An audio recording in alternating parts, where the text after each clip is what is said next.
Good morning, good afternoon out there in cyberland. You're welcome to week 26 of our discussion of the Chronological Bible. We're looking at the dates June 25th through July 2nd by my calculations. This passage, or this reading, includes sections of Micah, 2 Kings 15:29 through 2 Kings 18:7, and 2 Chronicles 5:23 through 2 Chronicles 29:2. Now, keep in mind, those readings are not continuous by any means. They're scattered about. And also there are more of Isaiah's prophecies. And our reading begins with the prophecies of Micah. Of course, since for reasons not completely clear to me, my wife Janice loved Micah, the book, and therefore we named our son Micah. So, this is kind of a favorite of mine, although I must confess that the prophecies about the destruction are really not particularly encouraging, since I can always see myself as being equally guilty. But Micah prophesied against both Israel and Judah. And I would like to read a few passages here. In chapter 3, verses 9 through 12 of Micah, I would bring to your attention here that, in fact, it's the rulers that are clearly the source of this evil that is befalling the entire nation. This is Micah 3, verses 9 through 12. Hear this, you leaders of the house of Jacob, you rulers of the house of Israel, who despise justice and distort all that is right, who build Zion with bloodshed and Jerusalem with wickedness. Her leaders judge for a bribe. Her priests teach for a price, and her prophets tell fortunes for money. Yet they lean upon the Lord and say, is not the Lord among us? No disaster will come upon us. Therefore, because of you, Zion will be plowed like a field. Jerusalem will become a heap of rubble. The Temple Hill, a mound overgrown with thickets. And in due time, that is what's going to happen, although it's still a little ways off. And then I'd also like to read, I guess I'd call it a famous passage. If you look with me at Micah 5, verses 1 through 5, and I'm only going to read one short section of that, not the entire passage. But you, Bethlehem Ephrathah, though you are small among the clans of Judah, out of you will come for me one who will be ruler over Israel, whose origins are from of old, from ancient times. And if you look at the footnotes that our editor included, or actually the translators, I believe, this could also be read, whose goings out are from of old, from days of eternity. So in point of fact, it's this passage, and this always puzzled me when I was first reading the Bible.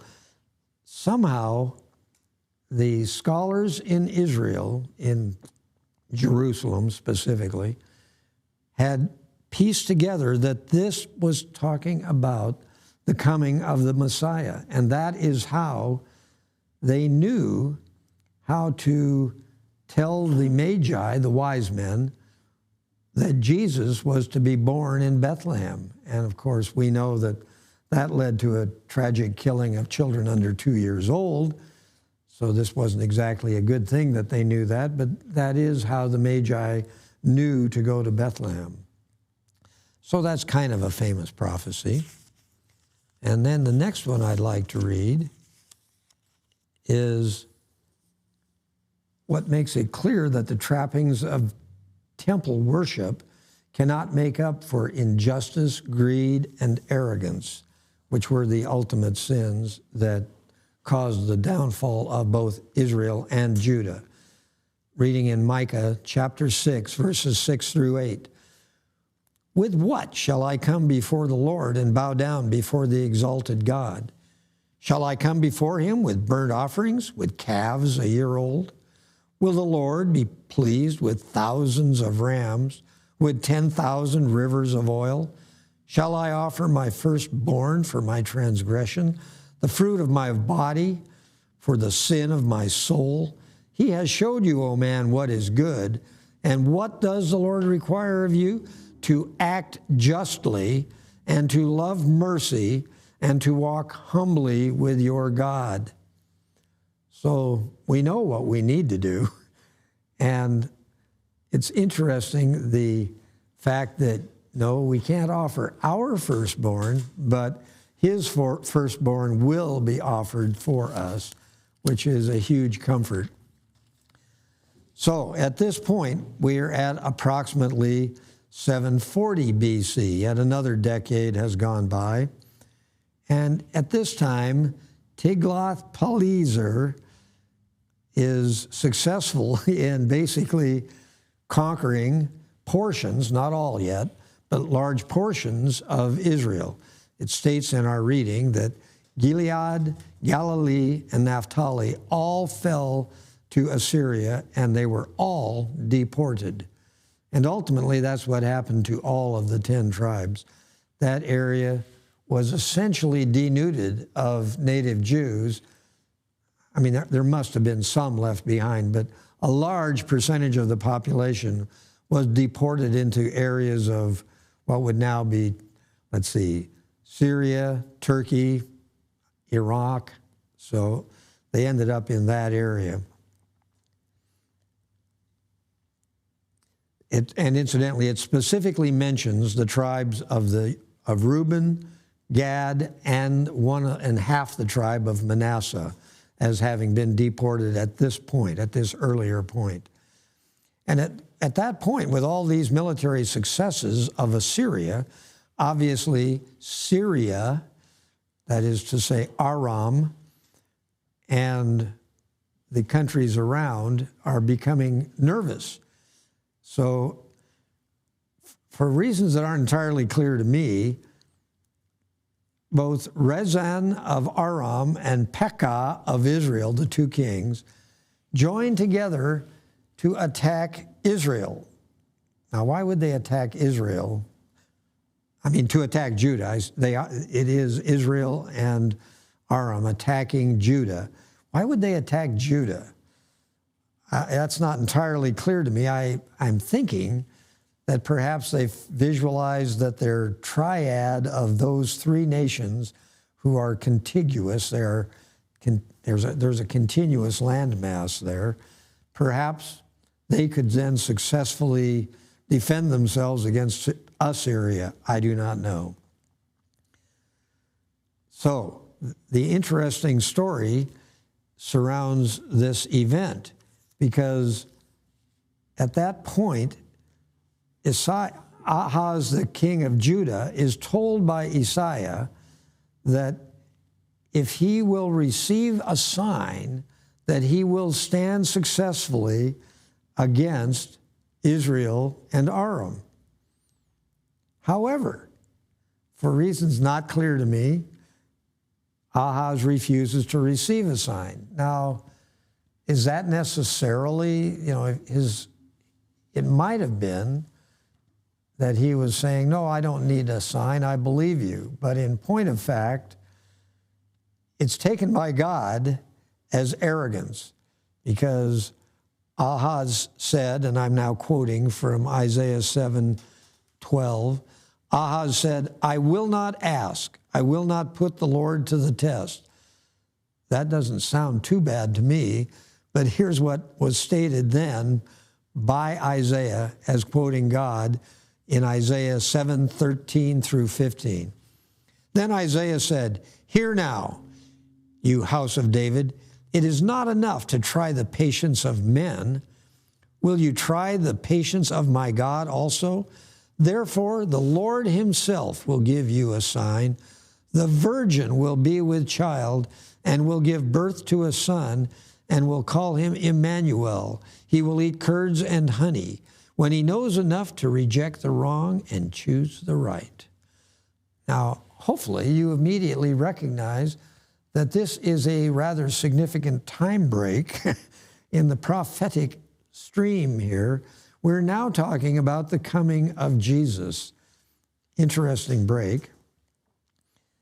And I would note to you that it says after that, in that day, the Lord will whistle for flies from the distant streams of Egypt and for bees from the land of Assyria. They will come and settle in the steep ravines and in the crevasses in the rocks and all the thorn bushes and all the water holes. So in other words, they are going to fall. Both Israel and Judah are going to fall. So Judah was, in fact, defeated by the people of Aram and Israel. And this is remember now, this is Jews in Israel fighting against Jews in Judah. And here's an interesting story that I find in a way touching. I don't know what it's an interesting story in any event. They have militarily defeated Judah, the combination of Aram and Israel. And now reading in 2 Chronicles chapter 28, starting in verse 9. But a prophet of the Lord named Oded was there, and he went out to meet the army when it returned to Samaria. Samaria was the capital of the northern kingdom, Israel. And so they're bringing captives from Judah. He said to them, because the Lord, the God of your fathers, was angry with Judah, he gave them into your hand. But you have slaughtered them in a rage that reaches to heaven. And now you intend to make the men and women of Judah and Jerusalem your slaves. But aren't you also guilty of sins against the Lord your God? Now listen to me. Send back your fellow countrymen you have taken as prisoners, for the Lord's fierce anger rests on you.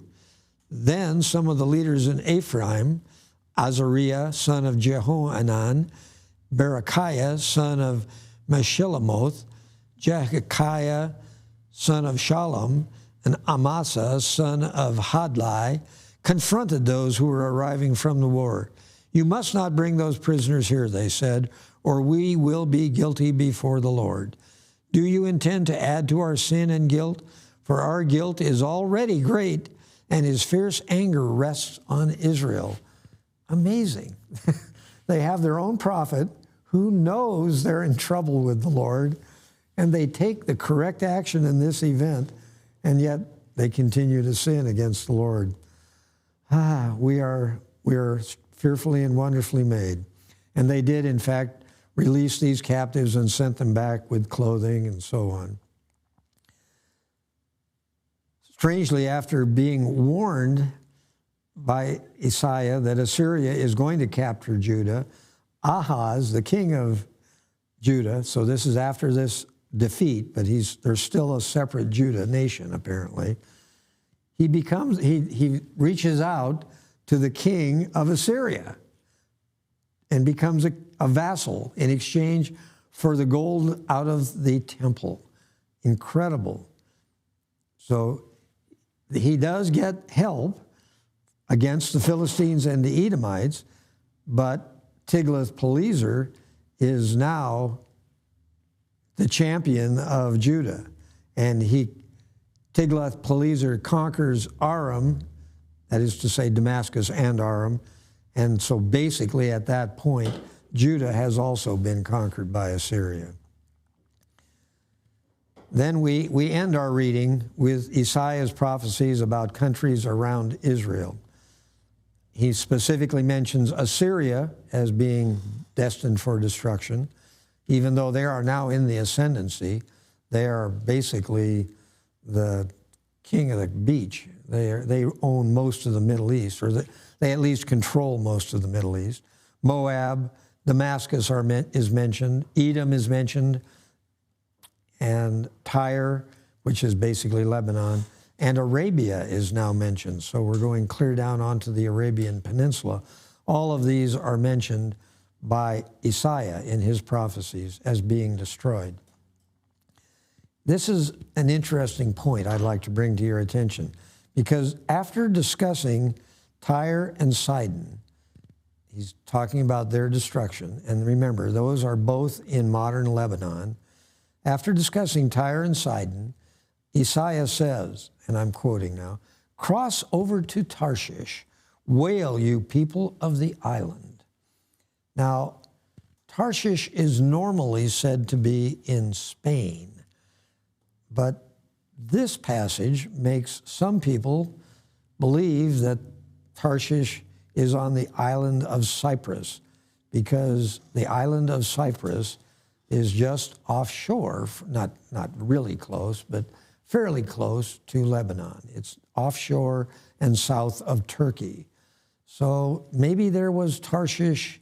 When you read of Tarshish, you may be looking at something on Cyprus, or you may be looking at Spain. I don't know how to segregate that, and it may be just a failure in translation. I do not know. So with that, we will close our discussion for week 26, and we declare victory on the first half of 2021.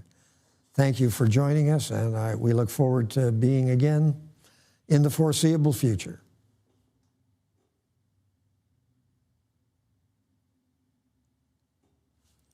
Bueno. Thank you.